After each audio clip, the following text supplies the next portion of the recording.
Hi hello it's me എന്നാ കുറേ ദിവസത്തിന് ശേഷമാണ് കേട്ടോ നമ്മൾ ഈ മാളത്തെ കിച്ചൺ കാണുന്നത്. ഞാൻ തിരിച്ച് വീട്ടിലോട്ട് എത്തിയിട്ടാ. എത്തിക്കഴിഞ്ഞപ്പോൾ നല്ല പണിയുണ്ടായിട്ട് ഇവിടെ നമുക്കിങ്ങനെ കാണുമ്പോൾ തോന്നും അയ്യോ ഇത്ര ദിവസം പോയി നിൽക്കണ്ടായിരുന്നു. കാരണം സിറ്റൗട്ടൊക്കെ നല്ല വൃത്തികേടായി കിടക്കായിരുന്നു. അപ്പോൾ വൈകുന്നേരമാണ് വന്നത്. പക്ഷെ വന്നിട്ട് ഞാൻ എല്ലാം ക്ലീൻ ചെയ്തിട്ടൊക്കെ ഇടുന്നിട്ടാ. കാരണം പിറ്റേ ദിവസത്തേക്ക് വെച്ച് കഴിഞ്ഞാൽ നമ്മൾ ഉറക്കത്തിൽ നിന്ന് എണീറ്റ് വരുമ്പോൾ ആകെ അതുപോലെ വൃത്തികേടായി കാണുമ്പോൾ നമ്മൾ തന്നെ ഒരു സുഖം ഉണ്ടാവില്ല. അപ്പോൾ ഇതെങ്കിലും ചെയ്ത് വെച്ച് കഴിഞ്ഞാൽ ഈ ഒരു പണി തീർന്നല്ലോ എന്ന് വിചാരിക്കുമല്ലോ. അപ്പം അങ്ങനെ പിന്നെ രാവിലെ പത്തിരി മുട്ടക്കറി ആയിരുന്നു. പത്തിരി വീട്ടിൽ നിന്ന് തന്നു വിട്ടത് കേട്ടോ ഉമ്മച്ചി. അപ്പോൾ പിന്നെ കുറച്ച് ദോശയുടെ മാവും തന്നു വിട്ടിട്ടുണ്ട്. അപ്പോൾ ഇത് രാവിലെ പത്തിരിയും മുട്ടക്കറി ആക്കി. പിന്നെ ഉച്ചക്കലേക്ക് ഈ കറി കുറച്ചുണ്ടായിരുന്നു.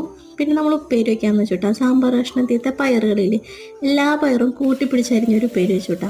നല്ല ടേസ്റ്റ് ഉണ്ട് കഴിക്കാനായിട്ട്. പക്ഷേ ഇവർക്ക് വലുതായിട്ട് ഇഷ്ടമായൊന്നുമില്ല. പിന്നെ ഞാൻ നിർബന്ധിച്ച് ഇങ്ങനെ തല്ലിയും വെച്ച് കഴിപ്പിക്കില്ലേ, അങ്ങനെ ചെയ്തു കേട്ടാ. അപ്പോൾ അത്രയേ ഉള്ളൂ. Tata bye. It's me henna.